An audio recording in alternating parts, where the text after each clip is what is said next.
नमस्कार दोस्तों, चाइना और इंडिया के बीच में विवाद काफी टाइम से कंटिन्यू बना हुआ है और ये विवाद मोस्टली दो जगहों को लेकर है, जिसमें अक्सर चाइना आता है और दूसरा आता है अरुणाचल प्रदेश।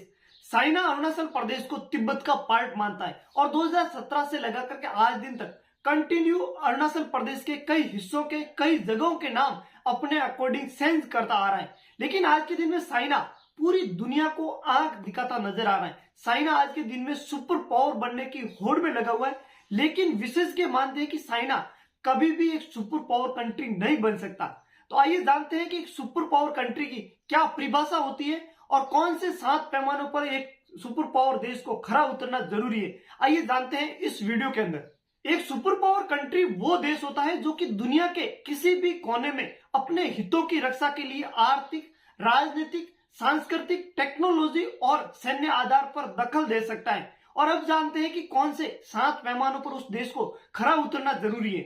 नंबर 1 है जनसंख्या। आज के दिन में चाइना की जनसंख्या पूरी दुनिया में सबसे अधिक जरूर है, लेकिन 2035 तक आते आते चाइना के अंदर वर्दों की संख्या ज्यादा होगी और जवानों की संख्या कम होगी, जिससे वहां पर कमाने वालों की संख्या कम और खाने वालों की संख्या ज्यादा हो जाएगी, जिससे धीरे धीरे चाइना एक वृद्ध देश की ओर बढ़ता जाएगा। दूसरा है क्षेत्रफल। चाइना का क्षेत्रफल जितना है उसका ज्यादातर पार्ट विवादित हिस्से के अंतर्गत आता है, यानी कि बंदूक की नोक पर लिया हुआ पार्ट है। और शांतिपूर्ण इलाके के अंतर्गत जो क्षेत्रफल आता है उसका एरिया भारत के क्षेत्रफल से भी कम है।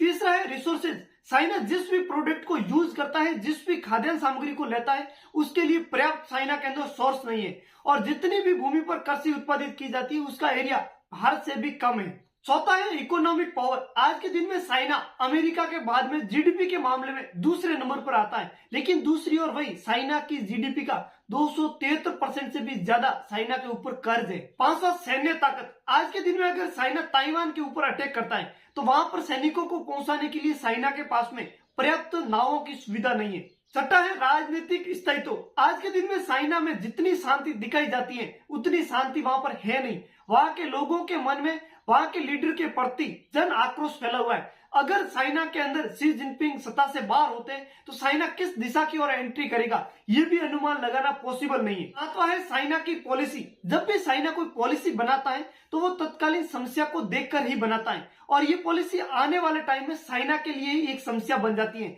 जैसे वन साइड पॉलिसी। इस पॉलिसी के तहत आज के दिन में चाइना में जवानों की कमी हो रही है, इसी वजह से सेना के अंदर भी जवानों की कमी हो रही है। दोस्तों, इन सब पैमानों को जानने के बाद में आपको क्या लगता है कि कौन सा देश आज के दिन में एक सुपर पावर कंट्री है, और उसके बाद में आपको कमेंट में बताना है। और ऐसे इंफॉर्मेटिव वीडियोस के लिए हमारे चैनल को सब्सक्राइब करें।